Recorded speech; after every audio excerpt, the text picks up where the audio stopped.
My name is James Williams Jr. Welcome to Kung Fu Havoc number 2.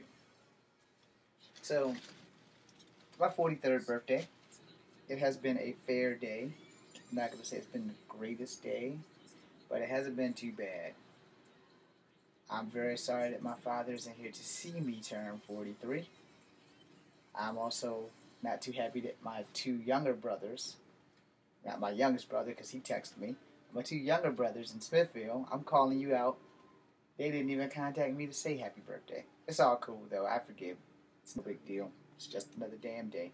And besides that, it's not like I really remember their birthdays, and they're really ever on Facebook anyway. So, in closing on that, thank you guys for tuning in. So now let me get to some serious stuff on the matter. In local news, somebody killed an infant. There's been a terrorist attack again in some other country.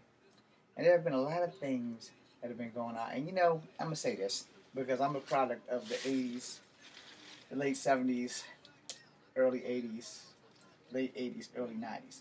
Yeah, I'm one of the Generation Xers. Good comic book, by the way. So, in light of the events that are going to be happening at Marvel soon, since I mentioned Generation X, just throw it out there. I'm a little upset about that, but it's okay because there's nothing I can do. I don't work for Marvel and I don't work for Disney, but I am a free agent if you guys want to give me a job. Now, in light of all the things that's been going on, this is some serious shit right here. Since I grew up in the late 80s, or the 80s generally, because I was born in 73, so from the time I could read, which is somewhere between 76 and 77, whenever the hell I turned 3, so long ago, it's like 40 years ago, I picked up my first comic book, which is the Jonah Hex book. I'm getting off track. Let me rewind. I came up during the first, I guess, for my generation, the first terrorist attacks was a TWA plane. It's when I learned the racism of the world. It's when I learned that black people didn't make good bargaining chips. And I'm not sure if I'm remembering this correctly, but I'm pretty sure that the first guy that got killed on that TWA hostage situation was a black guy. I believe they threw him off the plane first because he didn't make a good bargaining chip. To his family, if you're still alive, I apologize for that because it is the truth, and we as people of color, we really don't make great bargaining chips unless we're famous. And even then, I don't think that would stop a heartless terrorist from killing someone. Somewhere also in local news in Virginia, it's not like local, but it's in Virginia, some fella on Roanoke decided he wanted to grab a knife and cut some people and name whatever the hell it is. He's some Muslim fella. I don't think he give Muslims a good name, and he hollered, God is great.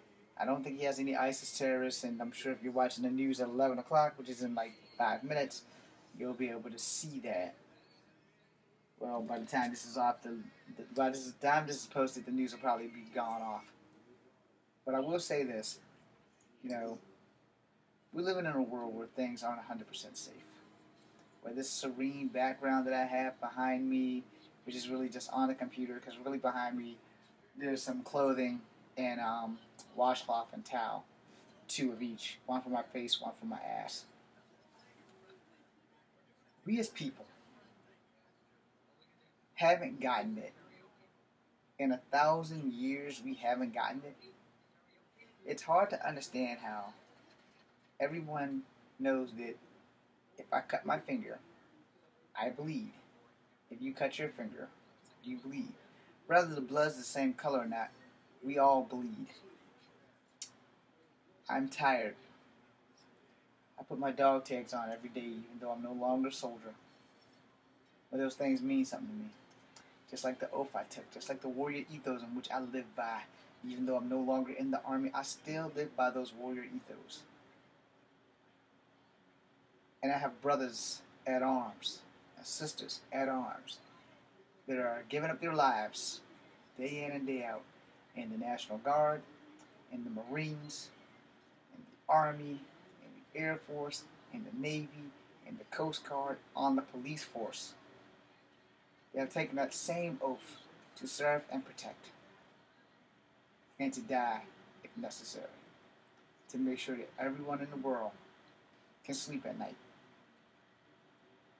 But I'm tired.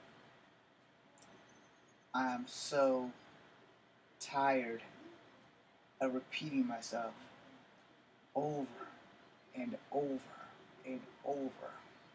And I don't understand why no one gets the message. No one. We're all in this together, people. Every last one of us. We all have our part to play. So when I ask you, if I may quote Commander Shepard from Mass Effect, everybody play nice. The world is big enough for us all to share. My ancestors once made that mistake, which is why America is the way it is now. Why we are a melting pot of culture, ethnicities, multicultural people like me. You know, my great-grandmother, Ada, on my dad's side, full-blooded Cherokee. Powell Heights Reservation. I don't have the papers, but I know if I can get them, I would love to come and explore her little domicile or whatever that they live on there. My dad died before we could get the plan to come there and get that stuff over. Having a hip replacement has slowed me down immensely. Needing another hip replacement? Yeah. See where I'm going with that? I kind of served my country, and I've lost mobility. So walking and standing and sitting has become a pain in the ass. But I still strongly believe and support that oath that I took about fighting against foreign and domestic terrorists. And as I said before, I have brothers and sisters in arms in all the U.S. Armed Forces sacrificing their families so that people like us can sleep at night. We need to find a solution to racism. We need to find a solution to world peace before aliens really do come and decide, hey, look at that little blue planet. It's got a bunch of people on there who hate each other. Let's just wipe them the fuck out and keep moving. You know, y'all don't think about things like that because you don't believe that anything else is out there.